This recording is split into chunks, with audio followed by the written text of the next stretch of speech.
Putri Felicia dan Pangeran Merah Jambu. Pada zaman dahulu kala, ada seorang petani yang miskin. Dia merasa hidupnya tidak lama lagi.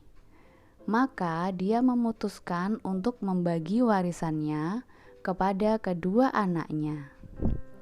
Dia memanggil keduanya dan berkata, "Bruno anakku laki-laki, kau mendapatkan rumah ini, 2 bangku dan jerami untuk tidur. Sedangkan kau Felicia, anak perempuanku, mendapatkan sebuah cincin perak dan pot berwarna merah jambu." Ucap petani itu dengan lirih. Mereka berdua mendengarkan ayah mereka dengan seksama. Setelah beberapa saat, ayah mereka menutup mata untuk selama-lamanya. Mereka menangisi kepergiannya. Felicia percaya bahwa Bruno menyayanginya. Namun saat Felicia duduk di bangku kepunyaan kakaknya itu, tiba-tiba kakaknya berkata dengan keras, "Jaga saja pot merah jambu dan cincin perak kepunyaanmu itu, tapi jangan sentuh milikku. Akulah yang berkuasa di rumah ini." Sebagai gadis yang sangat lembut, Felicia hanya diam, tapi dia tidak bisa menahan tangisnya. Sementara Bruno duduk dengan santainya. Waktu makan tiba, Bruno memakan telur dengan lahap dan hanya memberikan cangkangnya kepada Felicia. "Jika kau tidak suka cangkang itu, pergi saja ke sawah. Kau bisa menangkap katak di sana," kata Bruno tak peduli. Mendengar hal itu, Felicia hanya bisa menangis dan menangis. Dia pergi menghampiri pot merah jambu dan berkata, "Wahai pot merah jambu, kau sangat manis dan indah. Kaulah satu-satunya yang bisa membuatku nyaman. Aku akan selalu merawatmu dengan baik.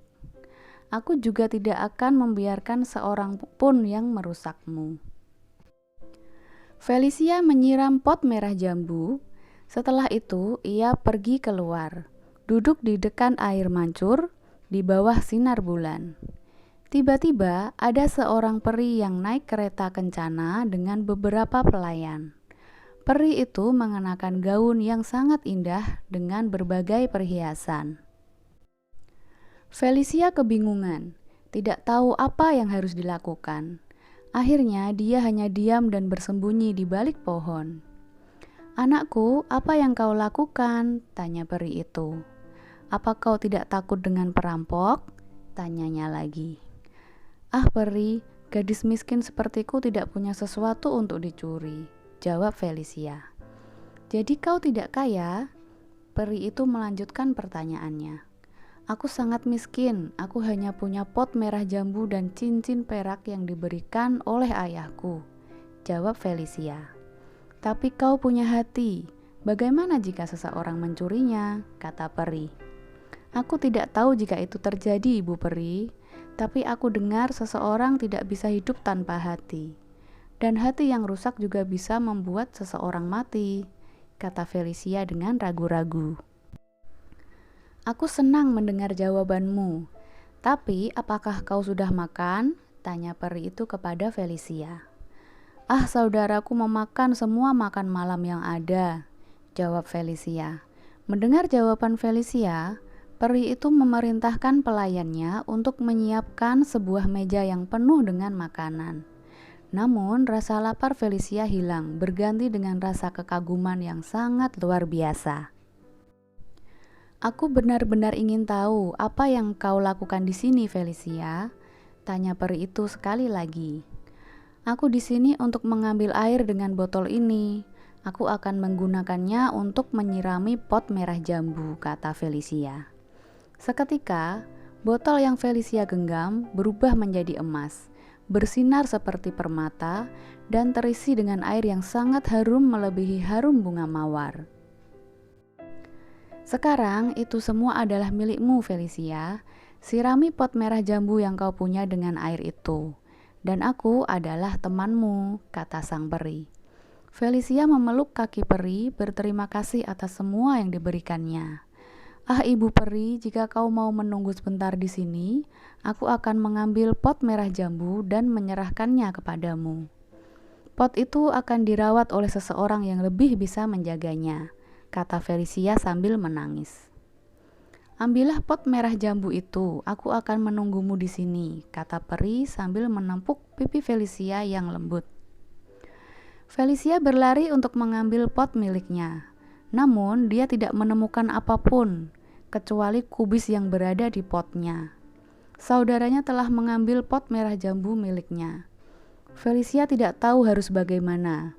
Dia berlari lagi, menuju air mancur dan bertekuk lutut di hadapan peri dan berkata, "Ibu Peri, maafkan aku.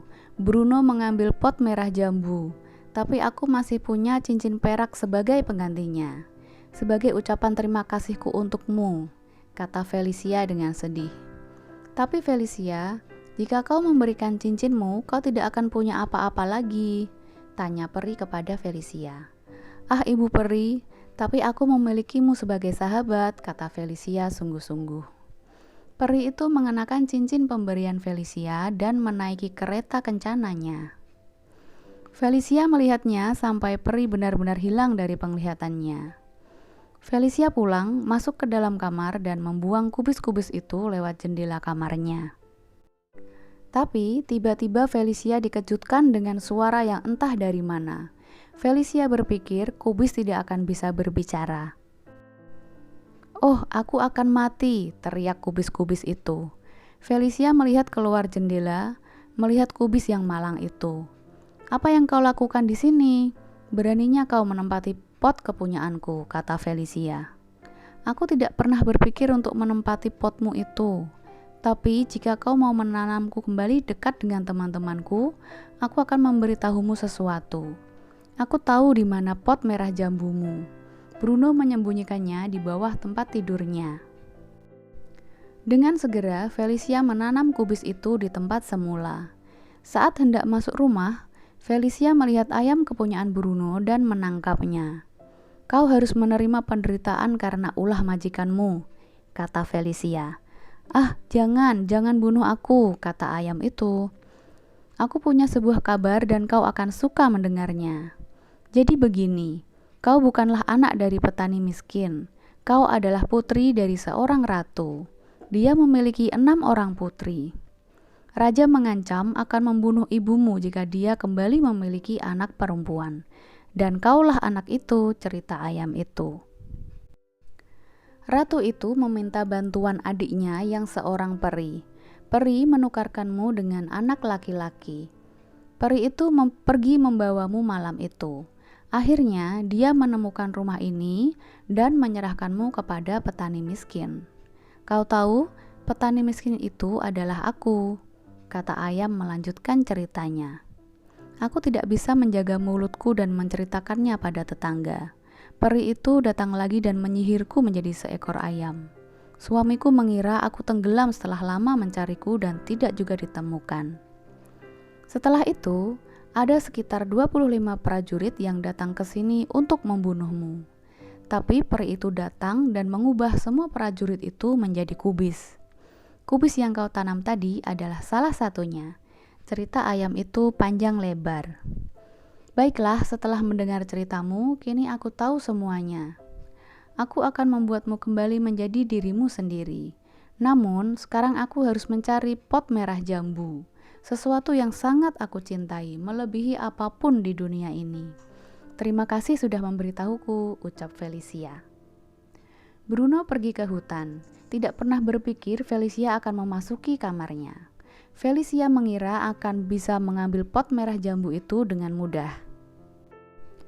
Saat memasuki kamar Bruno, dia melihat beberapa tikus besar. Tikus-tikus itu berusaha untuk menyerang Felicia. Felicia mengambil air pemberian Ibu Peri. Setelah mengambilnya, Felicia menyiramkan air itu ke tikus-tikus yang menyerangnya.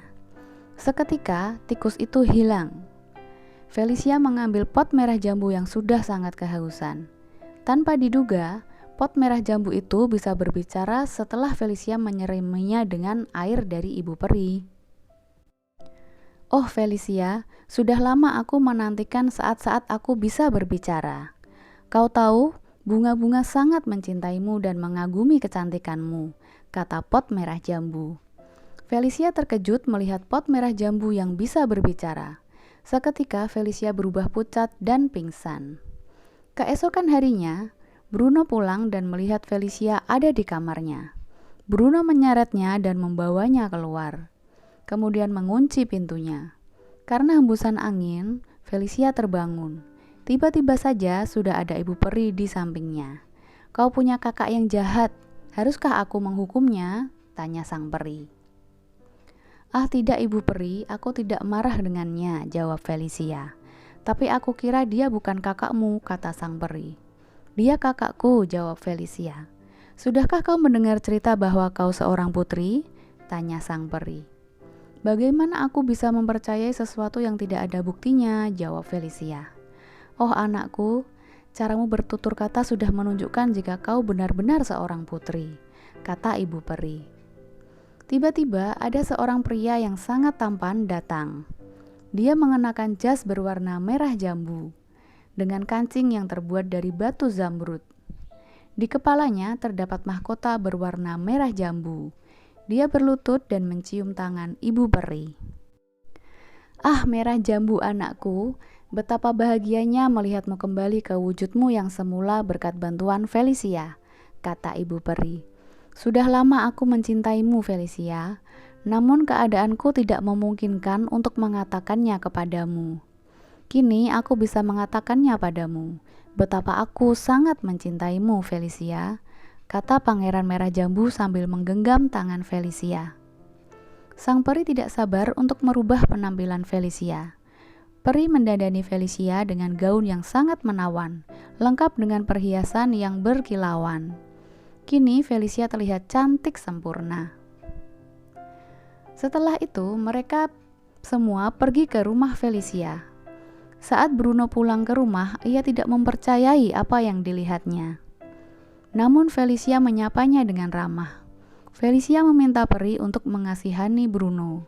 Apa setelah semua perlakuan buruk yang kau terima? Tanya peri heran. Peri, aku sangat bahagia saat ini dan aku ingin semua orang merasakan kebahagiaan bersamaku, jawab Felicia. Baiklah, aku akan melakukannya, jawab ibu peri.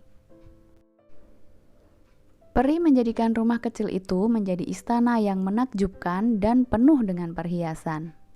Sang peri menjadikan penampilan Bruno lebih baik, memberinya jas yang bagus dan menawan, juga menjadikannya lebih tampan. Bruno berterima kasih kepada sang peri. Ia berjanji akan menjadi orang yang lebih baik. Ibu peri juga merubah kubis dan ayam menjadi bentuk semula. Setelah semuanya berubah, mereka meninggalkan tempat itu. Di istana kerajaan, Felicia dan Pangeran Merah Jambu melangsungkan pernikahan dengan sangat meriah. Mereka hidup penuh dengan kebahagiaan selamanya.